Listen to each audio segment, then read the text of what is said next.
This is a season when our thoughts turn to celebrations with our friends and The decision was made quietly, without ceremony, without warning. No press conference. No announcement. Just a single document placed before the king, and a pen that hesitated longer than anyone expected. What had been discovered behind palace walls was serious enough to force immediate action, yet sensitive enough to be kept from public view.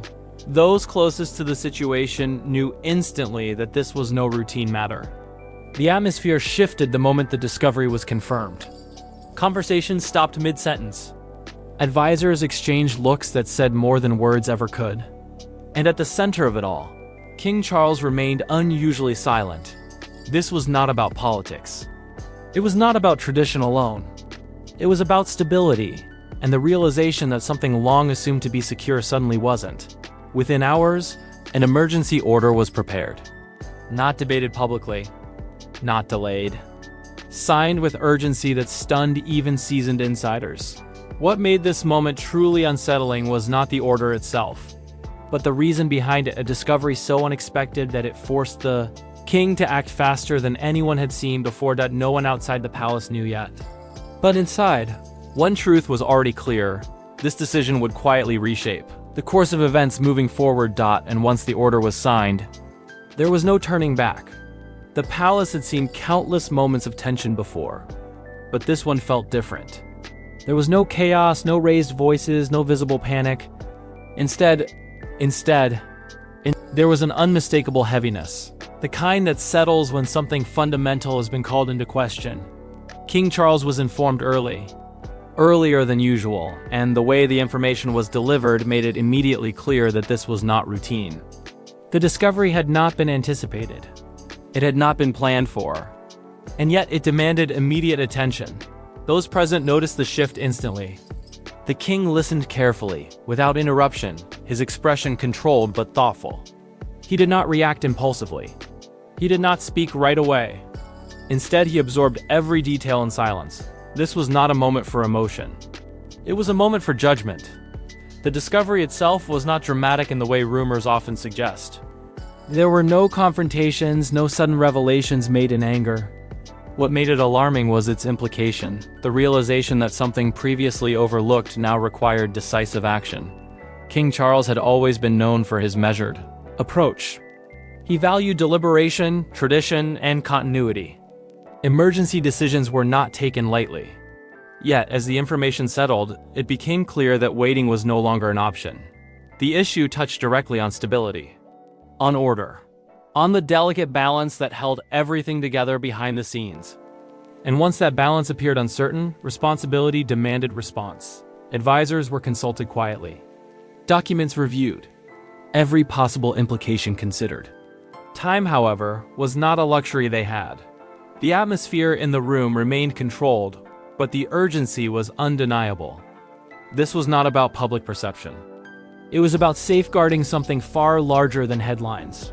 King Charles finally spoke, his voice calm but firm. There was no hesitation in his words. Whatever had been discovered had crossed a line where inaction was no longer acceptable. The order was drafted with precision, each line carefully chosen. Nothing excessive, nothing symbolic, purely practical, designed to address the situation swiftly and discreetly. When the document was placed before him, the room fell completely silent. This was not a ceremonial act. It was a necessary one. The king paused briefly, not out of doubt, but out of understanding. He knew the weight of what he was about to authorize. He also knew the consequences of doing nothing. With a steady hand, he signed . In that quiet moment, a significant shift occurred, not one the public could see, but one that would be felt in the decisions that followed. The order did not solve everything. It was not meant to.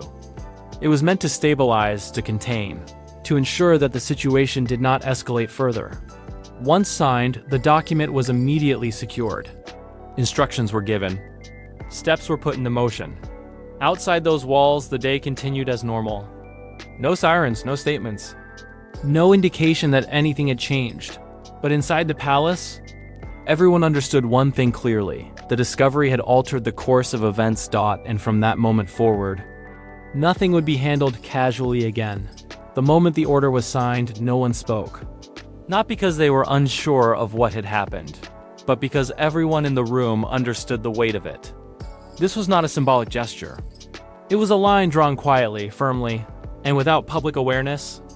King Charles remained seated for a moment longer than necessary, his gaze resting on the document as though ensuring every word had settled into place. He had signed many papers in his lifetime, each carrying its own responsibility. But this one felt different. It carried urgency without drama, authority without spectacle.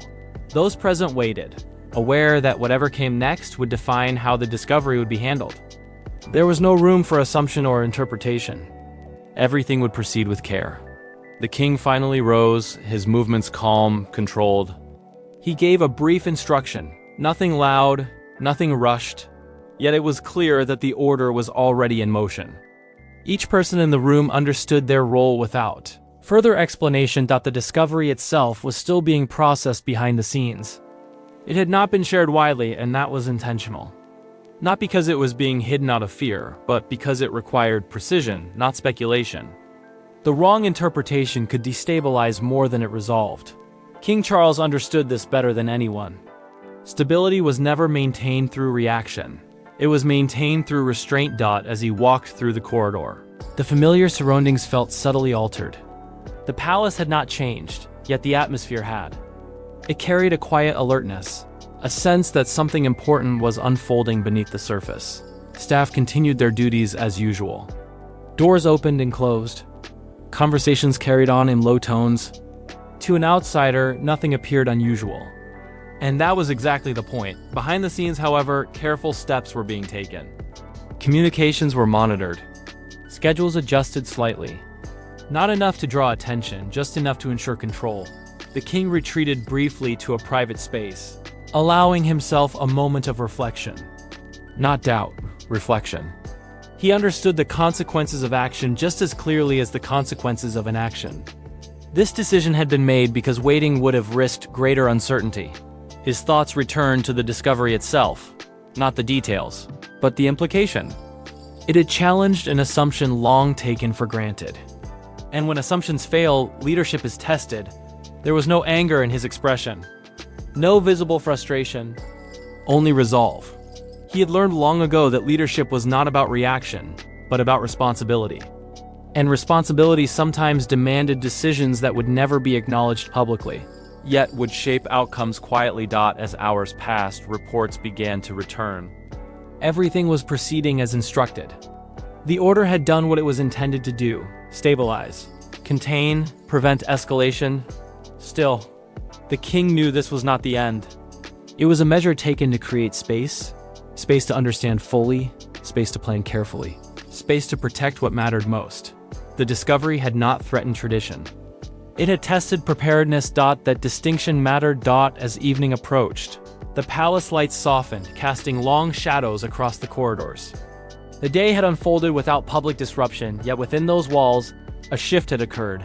King Charles stood near a window, looking out across the grounds. From a distance, everything appeared unchanged. Calm, orderly, predictable. But he knew better. The true work had only just begun, not in haste. Not in secrecy, but in deliberate steps guided by responsibility. The emergency order had not been signed out of fear. It had been signed out of foresight. And in the silence that followed, one truth remained clear. Whatever had been discovered would not be ignored, but neither would it be allowed to define events recklessly. Control had been asserted. Stability had been protected. And the consequences of this decision would unfold quietly, one careful step at a time. As night settled over the palace, the absence of sound felt deliberate. This was not the quiet of exhaustion, but the quiet of control. Every step taken earlier in the day had been measured, every word chosen carefully. And yet, what remained unspoken carried more weight than anything that had been said aloud. The discovery had been contained, but not forgotten. Behind closed doors, it continued to shape conversations, not through panic, but through caution. The emergency order had stabilized the immediate situation, but its true purpose was now unfolding. To buy time to assess, time to understand, Time to ensure that whatever followed would be guided by clarity rather than reaction.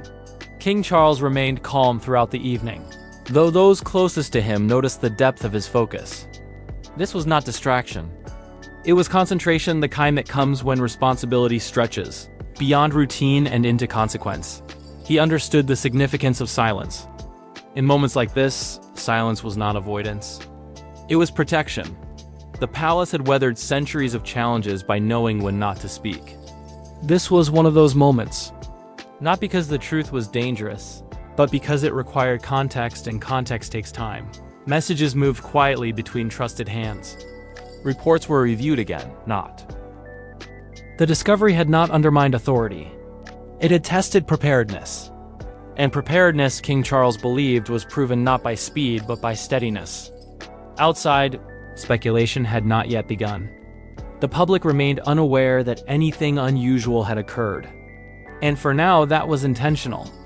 Stability, once disturbed, is difficult to restore.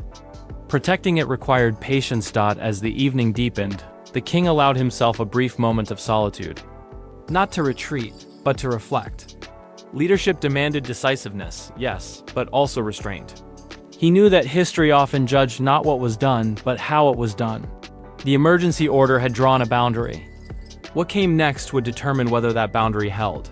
He considered the broader implications, not just immediate concerns, but long-term trust. The institution he now guided was built on continuity. Sudden movements invited uncertainty. Careful steps maintained confidence. That balance mattered now more than ever. The palace continued its routines, though subtly adjusted. Nothing visible enough to raise questions. Nothing careless enough to risk exposure. Precision guided every decision. King Charles stood once more near the window, observing the stillness of the grounds below. Lights glowed softly in the distance. Everything appeared unchanged. A calm surface beneath which careful thought continued to move. He understood that the hardest decisions are often invisible. They leave no trace for applause or criticism. They exist only in their outcomes. The discovery had demanded action. The action had been taken. Now came the most delicate phase, ensuring that every next step aligned with responsibility rather than reaction. Silence would continue. Not indefinitely, but until the moment was right, because when the palace chose to speak, it would do so with certainty. Until then, the quiet would hold. By the time morning returned to the palace, the weight of the previous day had not lifted. It had settled. Not like a burden, but like responsibility fully accepted. King Charles rose early, not because he needed to, but because his mind had already moved ahead. What had been discovered could not be undone. What had been signed could not be ignored. And what followed would determine far more than a single moment in time. The palace appeared unchanged to the outside world. Flags remained still. Gates opened as usual. Schedules continued without disruption. Yet beneath that surface calm, every movement carried intention. Nothing was accidental now. Every detail mattered. The emergency order had done its immediate work. It had drawn boundaries. It had slowed momentum. It had ensured that uncertainty did not spread unchecked. But its deeper purpose was only now becoming clear.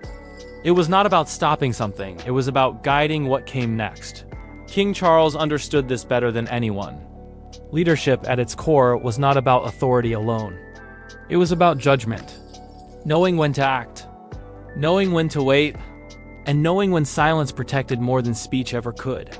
Meetings that morning were brief, precise, and limited to those who needed to know. No excess discussion. No speculation. Facts were reviewed again, not because they were doubted, but because understanding them fully was essential. The discovery had challenged assumptions, and assumptions, once shaken, required rebuilding carefully. The king listened more than he spoke. His questions were deliberate, calm, focused on implication rather than reaction. This was not a crisis to be managed publicly. It was a situation to be stabilized internally. What made this moment extraordinary was not the discovery itself, but the way it was being handled. There was no urgency to explain, no desire to reassure prematurely.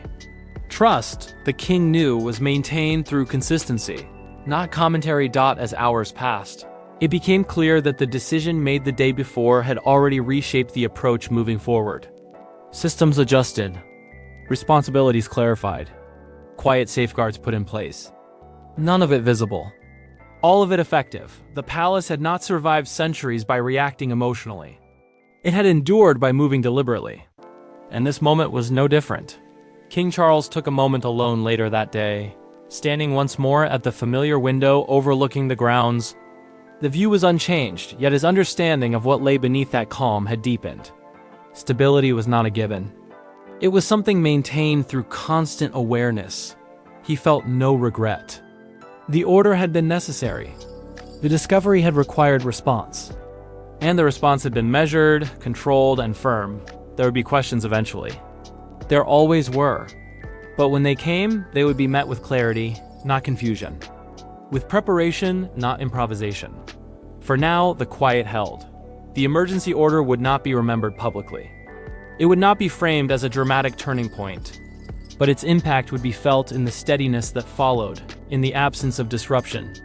In the preservation of balance. That, the king knew, was the true measure of success. As evening approached once again, the palace settled into its familiar rhythm. Lights softened, corridors emptied, and the sense of control remained intact.